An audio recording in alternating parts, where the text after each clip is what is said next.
નમસ્કાર વિદ્યાર્થી મિત્રો, હું છું દિવ્યેશ ઘાડિયા અને સ્વાગત કરું છું આપ સર્વનું આપની પોતાની યુટ્યુબ ચેનલ ઓશન કોચિંગ ક્લાસીસમાં. વિદ્યાર્થી મિત્રો, આજે આપણે અભ્યાસ કરીશું શાનો? વિકાસ પરીક્ષાલક્ષી અસાઇનમેન્ટ. જી હા વિદ્યાર્થી મિત્રો, પ્રથમ પરીક્ષા નજીક આવી રહી છે, મહેનત પણ ચાલુ થઈ જ ગઈ હશે ને? તો તમારી મહેનતમાં ભાગ આપવા માટે, થોડીક એવી મદદ કરવા માટે જે છે, હું તમારા માટે વિકાસ પરીક્ષાલક્ષી અસાઇનમેન્ટનું સોલ્યુશન લઈને આવ્યો છું, જેની અંદર આપણે આજે અંગ્રેજી વિષયમાં મોડલ ક્વેશ્ચન પેપરમાં સેક્શન ડી આપણે એટલે હું અને તમે બંને મળીને સોલ્વ કરવાનો છે. રેડી? સેક્શન ડી ભણીશું. અગાઉ વિદ્યાર્થી મિત્રો આપણે સેક્શન એ, બી અને સી જોઈ ગયા છીએ, અને એની પહેલા તો વિદ્યાર્થી મિત્રો આખું અસાઇનમેન્ટ સોલ્વ કરી ચૂક્યા છીએ. જો તમે તેના વિડીયોઝ નથી જોયા તો તેની લિંક નીચે ડિસ્ક્રિપ્શન બોક્સમાં આપી છે, તેને જરૂરથી જોયા. ચાલો શરૂ કરીએ સેક્શન ડી. પહેલો પ્રશ્ન કહે છે, join the sentences using the conjunctions, એટલે કે વાક્યો જોડો યોગ્ય સંયોજકોની મદદથી. અંગ્રેજીની ભાષાનો પંડિત આવી ગયો છે, જોડવાનું કામ કરે ને ભાઈ.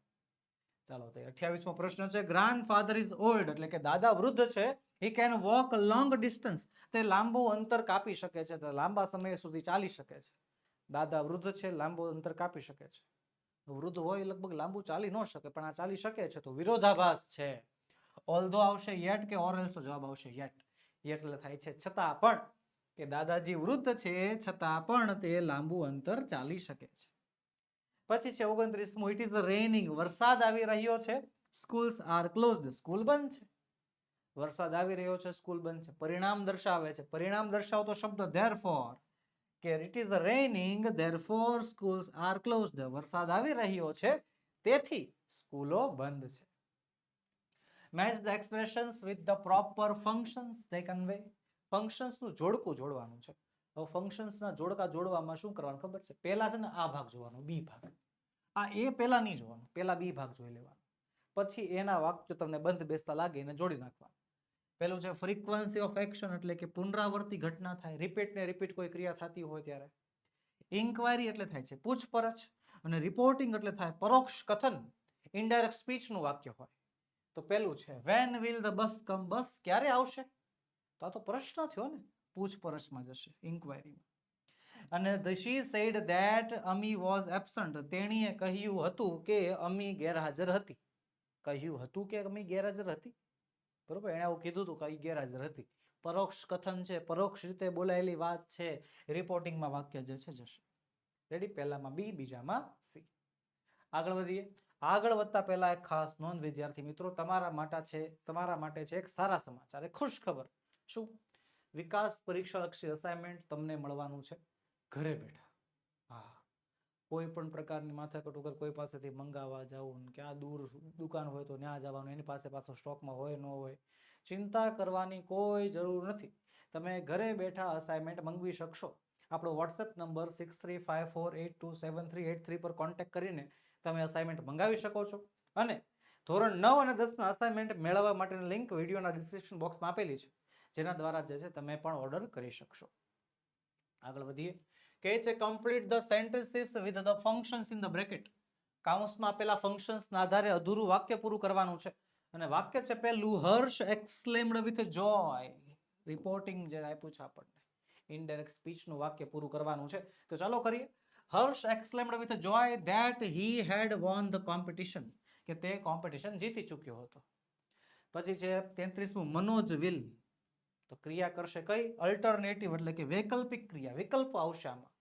તો Manoj will either play a tennis or watch TV, કે મનોજ કાં તો ટેનિસ રમશે કાં તો ટીવી જોશે. ઓકે, આગળ વધીએ. કહે છે write the proper questions to get the underline parts as its answer. એના જવાબ તરીકે એના સવાલ નોંધવાના છે, એના સવાલ ટીક કરવાના છે. મતલબ અત્યાર સુધી આપણે સવાલના જવાબ ગોઈતા ને, હવે જવાબમાંથી સવાલ ગોતવાનો. WH ક્વેશ્ચન નામનો ટોપિક છે. ચાલો કરીએ સોલ્વ. 34મું કહે છે Radha boat books from the market, કે રાધા માર્કેટમાંથી ચોપડીઓ લઈ આવી. ચોપડીઓ લઈ આવી, વસ્તુ લઈ આવી. વસ્તુ એટલે શું? શું એટલે વોટ? જવાબ આવશે એ. ત્યારબાદ only 15 minutes are left for the bell to ring, માત્ર 15 મિનિટની વાર છે બેલ વાગવામાં. માત્ર 15 minute. How much time is left for the bell to ring, કે કેટલો સમય છે બેલ વાગવા માટે. આગળ કહે છે complete the dialogues using the expression given the bracket, કે એક્સપ્રેશન્સના આધારે જે છે ડાયલોગ કમ્પ્લીટ કરવાનો છે. ઓપ્શન્સ આપણને આપ્યા છે, તો ઓપ્શન્સ પહેલા વાંચી લેવાના. He is kind and helpful, તે દયાળુ અને મદદવાળા સ્વભાવના છે. નો ધેર વેરન્ટ, કે ન્યા તા નથી. ધેટ્સ અ ગ્રેટ આઈડિયા, તે તો બહુ સારો વિચાર છે. પહેલો સવાલ. 36મો, જય કહે છે વોટ આર હિઝ ક્વોલિટીઝ, એની શું ખાસિયત છે? તો શું આવશે? તો જવાબ આવશે પહેલું, he is kind and helpful. પછી 37, મોનિતા કહે છે let's go for a movie today, ચાલો આજે મૂવી જઈએ. તો નો ધેર વેરન્ટ, ધેર વેરન્ટ નો હાલે ને. ધેટ્સ અ ગ્રેટ આઈડિયા, સારો વિચાર છે. મૂવી જોવાનું કોને ન ગમે? મને બહુ ગમે. ઓકે, તો આ રીતે વિદ્યાર્થી મિત્રો આપણે જે છે આ કાઉન્સવાળા બ્રેકેટ્સ પણ સોલ્વ કરી નાખીએ. આગળ વધતા પહેલા એક ખાસ નોંધ વિદ્યાર્થી મિત્રો, કે આપણા સાહેબ શ્રી કેતનભાઈ ચોટલિયા ધોરણ 10નું બ્રહ્માસ્ત્ર લઈને આવવાના છે. જી હા વિદ્યાર્થી મિત્રો, ધોરણ 10ના વિદ્યાર્થીઓનું ટેન્શન ખતમ કરવા માટે એક રિવિઝન બેચ લઈને આવવાના છે, જેની અંદર તમામ ગ્રામરના ટોપિક્સનું રિવિઝન કરાવવામાં આવશે. ઓફર છે અત્યારે માત્ર 299માં જે છે તમે આ ઓફરનો લાભ લઈ શકો છો.